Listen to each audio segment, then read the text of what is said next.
Hello, everybody. So filming off the. Sorry about that. I was hearing a noise. I thought somebody was coming. Um, Filming off the new bench for right now. Still got to flip it over. Well, I still got to take all these screws out, which there is 17 rows of 9 screws in this thing to be able to. I wanted to make sure to get even clamping pressure throughout the entire thing. So yeah, there's 153 screws in these 2 sheets of plywood, and so there's actually screws every 6 inches. I'll tilt it down just so you can see. So there's, like I said, there's a screw every 6 inches. So this is a little 6-inch square here. So there's a screw that many times over. So, and then as far as what I did for drilling through the cross members, the rails to tie this down after this gets flipped over, is I went with my Craig pocket hole drill, and I actually drilled down, I don't know, probably about maybe an inch, half inch, something like that. And then what I did was I took this big GRK screw, this structural screw that's, I think it's 3.5 inches, maybe 4 inches long. And because this makes a little pilot hole, and I used a square to keep my drill straight going down, I had a pretty straight pilot hole. So I took the GRK screw, drilled it all the way through, and then so it popped out on the bottom. Now I did do the rails all the way around, but I forgot to do the cross members in here. So I'll have to move the sheet around a little bit and put a couple in, and then mark it out on the outside, which I'll try to keep them in line with the same markings that I have on the rails or on these cross members on the outside. And that way, when I go to inset my T-tracks, I'll know where and I'll probably end up using these screws or the regular Spax 3-inch or something like that, or 3.5. I just have to, just depends. It'd probably be the shorter ones, just because that way I don't have to worry about popping up through. And then and then I got the bottom sheet cut in, and I had, if I would have made my spacing between my top and bottom rail a few more, about an inch or 2 more, probably 2 inches would have been safe. I could have actually tilted it, the whole 8-foot sheet, and slid it in there and then flattened it out. But I couldn't do that, so I ended up having to cut it in half after I cut my notches out. And the notches are really simple to do because it's dimensional lumber. So on my corners I got 4x4 posts. So those are 3.5 by 3.5. So you just mark out from your corners, because as long as your bench is square, which mine is, you can basically just mark out from your corners and then cut those out. My issue that I ran into was I used a jigsaw and my blade deflected a little bit, apparently. Well, that's what it did do. So the top looks nice and straight, but the bottom of the cut, it went in because the blade deflected this way. So the cut was a little narrower on this side instead of straight.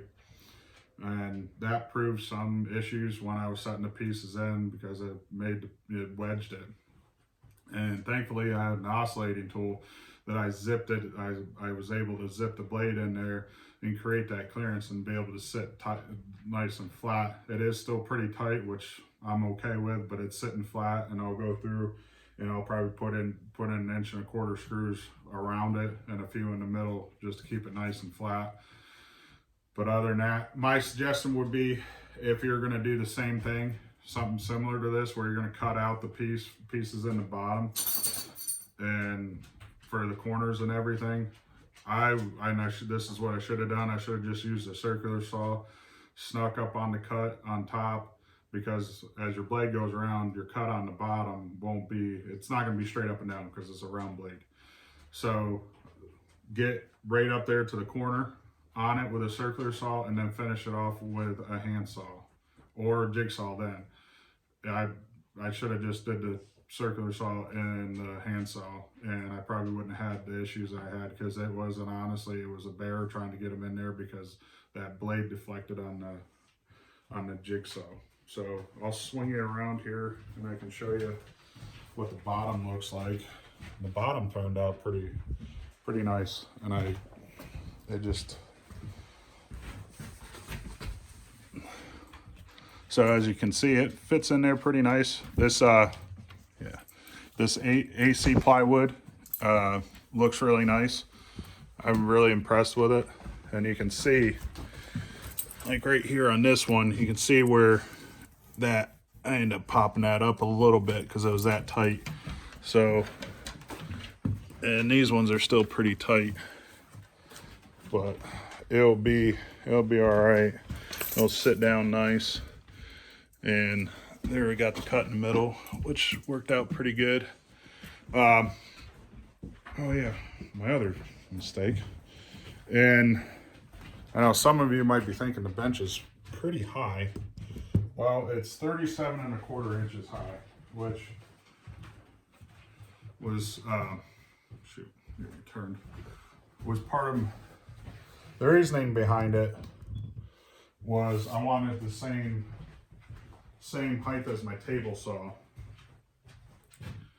which my floor is a little uneven, and it's my dumb mistake. I measured the height of the table saw on one side instead of both sides. So my table saw sits like this for it to be, it's not the same height to be level going across. The side over here is 37¼ The side over here is 37. So I'm off, you know, 1/4 inch, which I'm gonna have to, so the easiest thing is to lift the table saw up a little bit more. But this height for me is good. It's just right below my waistline.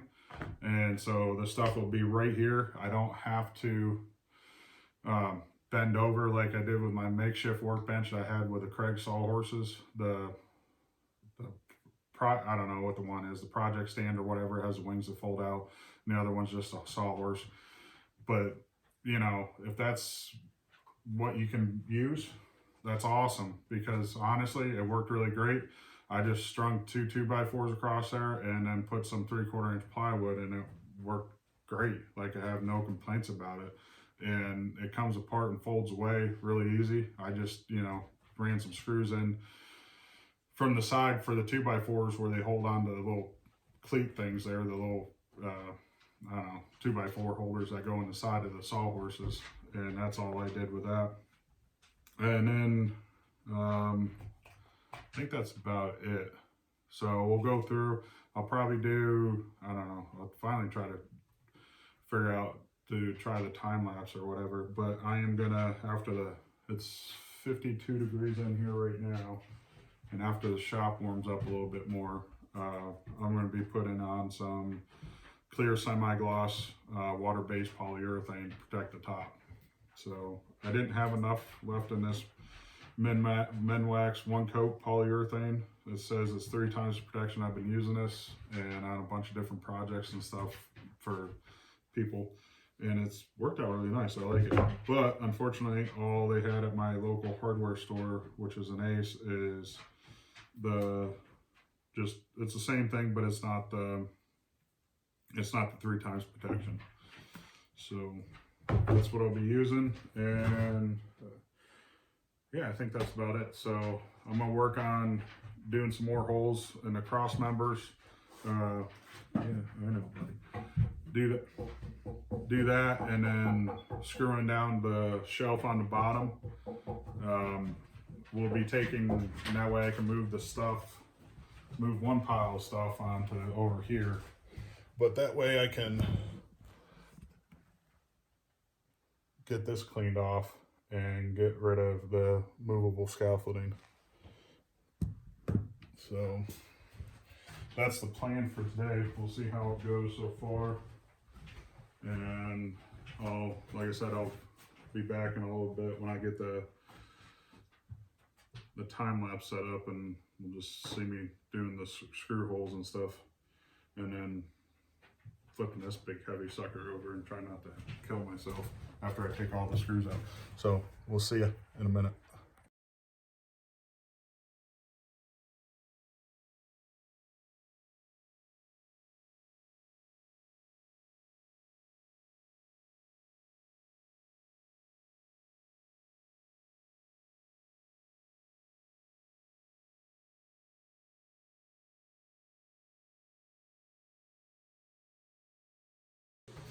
All right, so what I'm doing now is I'm going through and marking out the hole locations to be able to drill up through the top, to attach the top to the base here.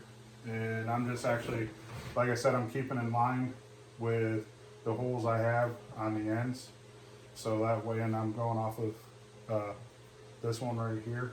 So it's 16 inches from the outside, so I'm measuring 16 from this side in, and then going from that side 16 in, and then I'm just going along and marking my line, and then I'm putting another line going across it at 3/4 of an inch, because remember the 2x4s are an inch and a half. So just to make it so we're drilling somewhat center.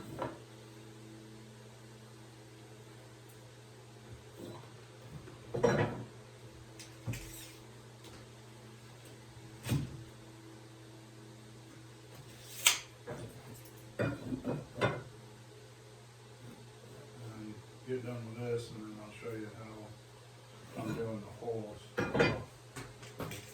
Told you how I'm doing them, but might as well just show you real quick.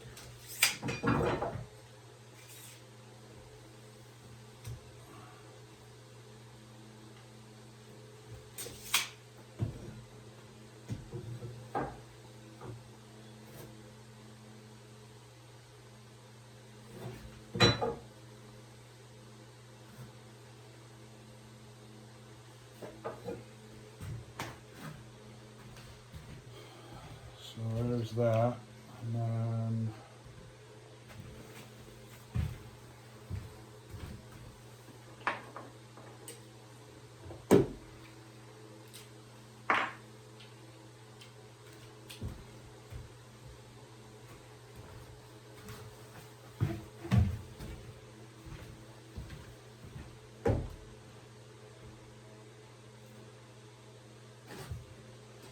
basically,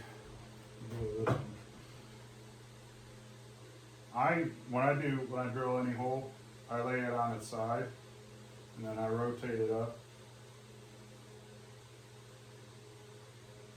like that, and then you can make a drilling block to make sure you're square going down, but I usually just put the square there, and like I said, that's about all the farther I go, just like that. And then I take this big GRK screw,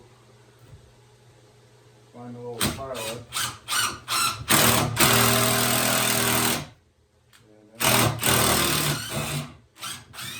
and it's popped all the way through. Now, if you're doing a bunch of these, whatever hand you're going to handle the screw with, I suggest wear a glove, because this thing will get pretty hot if you do, several of them. So. Alright, that's for this one. I'm finished doing that. I'm get this top finished standing up, turn around, and then flop back on, and then start doing the finish.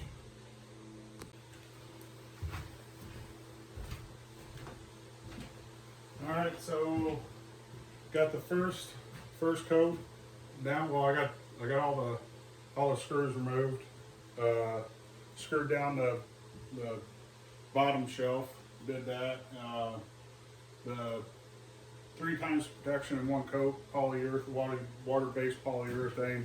Actually, I was able to do all this and still have, I think I'm gonna have enough left over to do another coat after this dries for a couple hours, do a light sanding with 220 grit or 320, depending on, I know I have 320 up here. I don't know about the 320 or anything higher. So it's semi-gloss, and I just use foam brushes for it. There's a little, I mean, you can see here and there, there's a little where the, you know, the stroke stopped. But then as far as down here right now, I just went along the edges and put some of the screws I took out of the top, I put in along this bottom, along here. I just, like I said, I just did it around the bottom, and that seems to be holding fairly well. If for whatever reason, if it needs more, I'll put more. So